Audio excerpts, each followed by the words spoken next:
In this video, we are going to be solving compound inequalities. So, a compound inequality is when two inequalities are joined into one statement by the words and or. In English, we have compound sentences. You don't need to write this down, but an example of a compound sentence would be, I like ice cream. I like ice cream. And I like cake. So this is a compound sentence because I'm joining two ideas together. The fact that I like ice cream and that I like cake into one sentence using the word and. And just a little English vocabulary, this is called a conjunction. So we will be using the conjunctions and or to join two mathematical inequalities into one statement.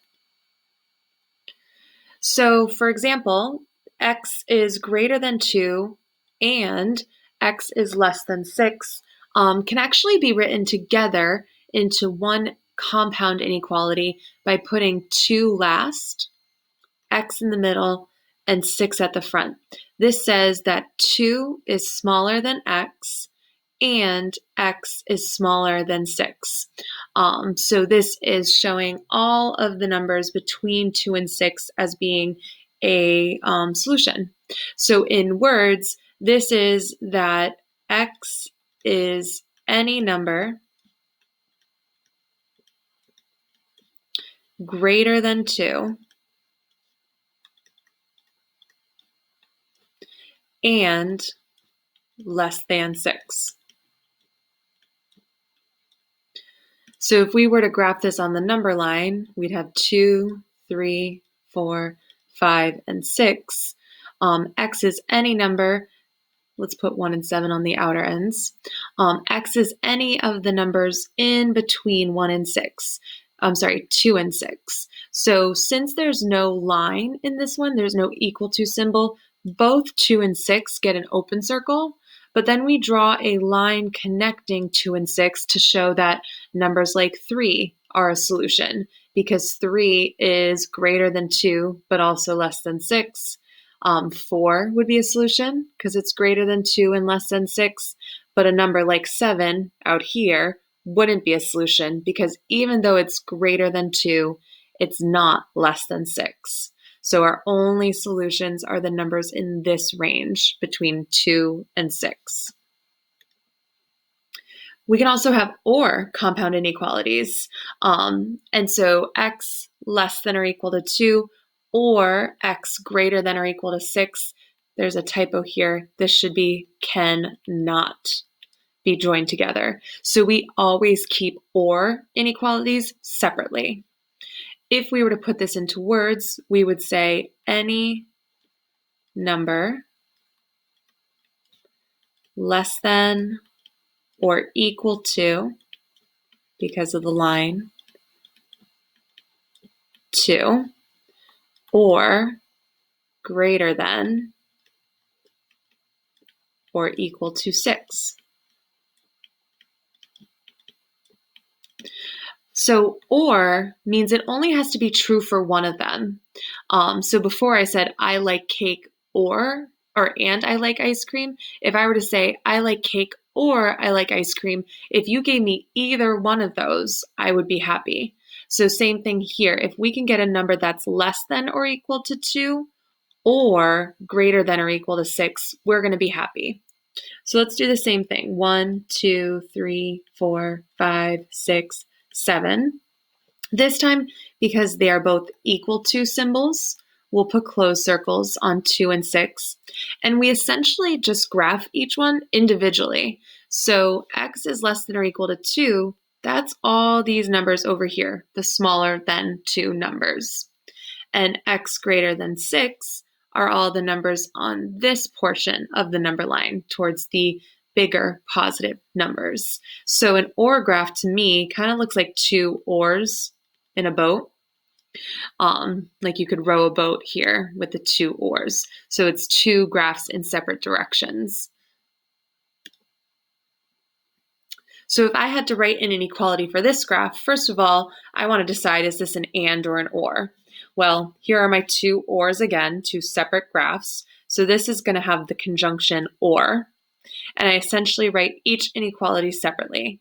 So this one is a closed circle on -8, and it's the smaller numbers. So either x can be less than or equal to -8, or we've got an open circle on 0, and it's the bigger numbers, so or x is greater than 0. For this graph, it's an and graph because it's all of the numbers in between. And is the numbers in between two numbers. So I'm going to have -9 and I'm going to have -2. X is somewhere in the middle. And the way I know how to write my inequality symbols is the alligator should be eating the bigger number. If you remember, like the mouth that maybe your elementary school teacher talked about, the mouth should be facing the bigger of the numbers, which is -2. So they should be facing in the same direction. And because they're both open circles, I don't have the equal to symbol on this. This last one is, again, an or, two oars in a boat facing out from each other. -3 and less than that are my first solutions. So x is less than or equal to -3. 2 and greater, x is greater than or equal to 2. So both have the equal to symbol because both had closed circles on their graph. So when we're solving compound inequalities, we're going to follow the same steps we used for just a single inequality.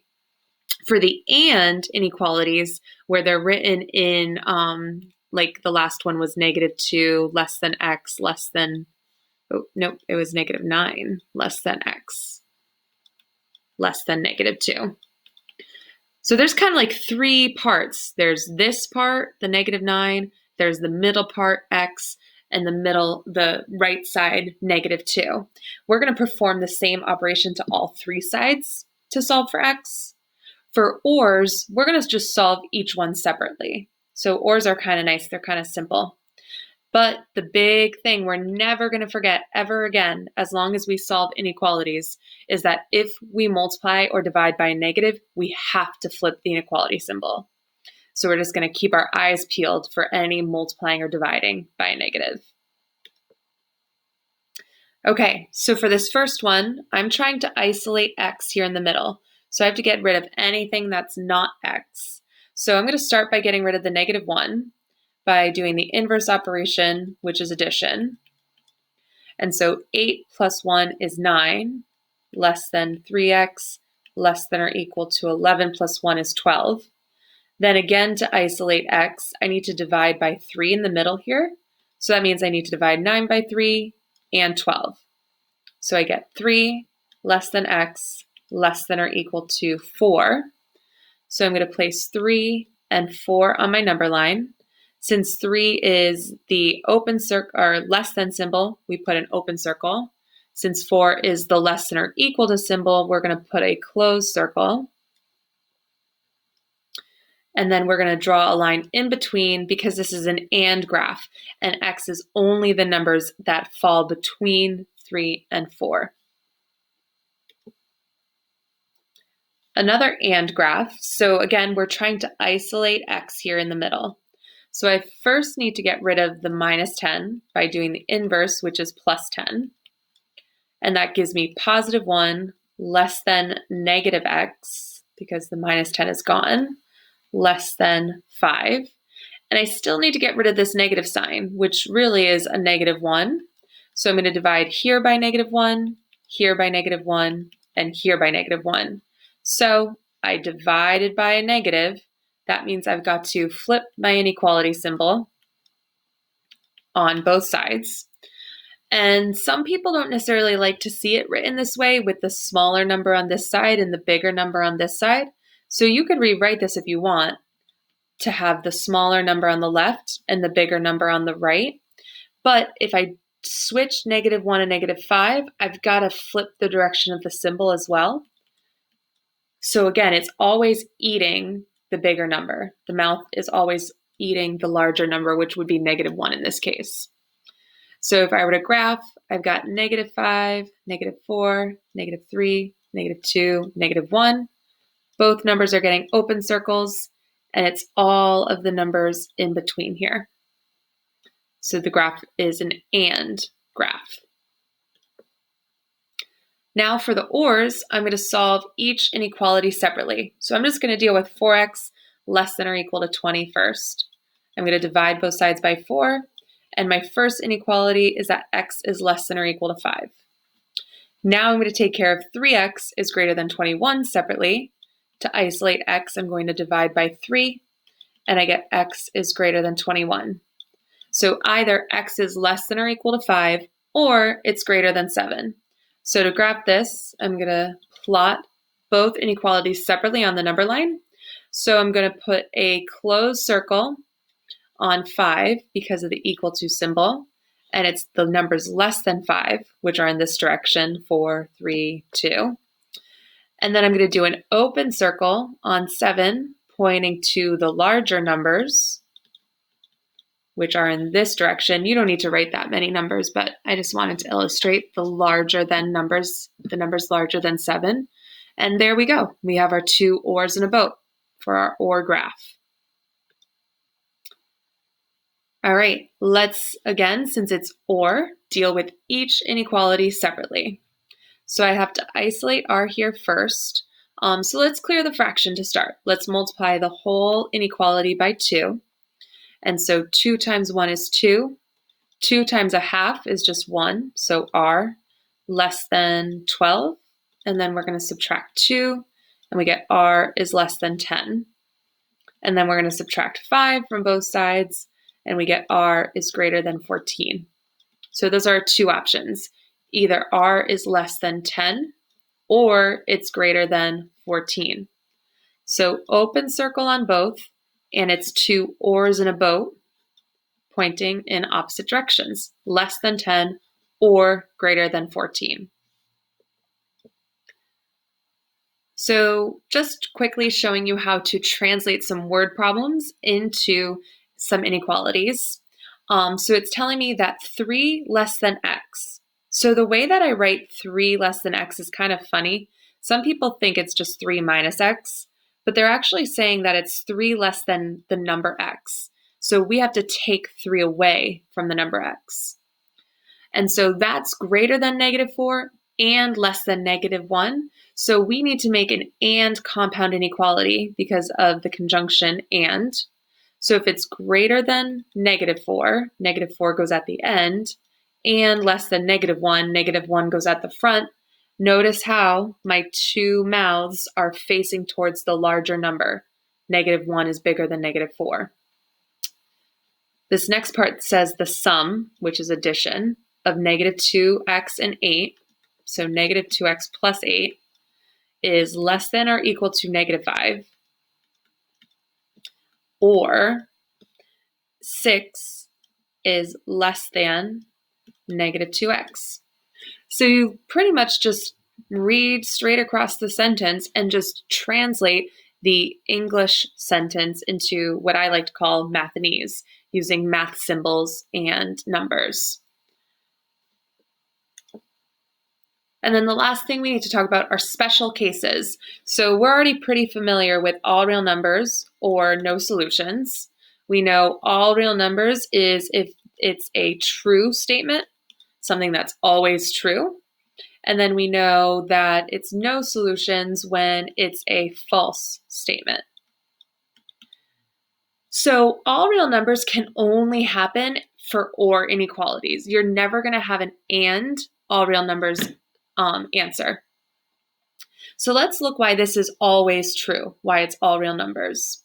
So when we solve or, we solve each inequality separately.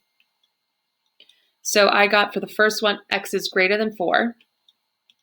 I got for the next one, x is less than 14. So I'm just going to put 4 here and put 14 all the way over here. So I got that x either needs to be greater than 4 or it needs to be less than 14.